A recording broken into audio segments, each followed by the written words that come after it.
நெல்லை மாவட்டம் கனடியாங்கால்வாய் பாசனத்தில் 16,000 விவசாயிகள் விவசாயம் செய்து வருகின்றனர்.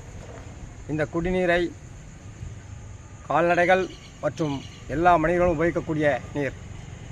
இதில் சேரன் மகாதேவி மிளகு பிள்ளையார் அருகில் பெரும் குப்பை கூலமாகவும் அமலைக்குலை அடைந்தும் மாடு மற்றும் கோழிகள் மற்றும் இறந்தும் அதனுடைய கழிவுகளால் பெரும் மோசமாக உள்ளது. இதை உடனடியாக நிர்வாகம் கவனித்து இதை சீர் செய்ய வேண்டும் என்று சேர்மாதேவி பொதுமக்கள் மற்றும் விவசாயிகள் சார்பாகவும்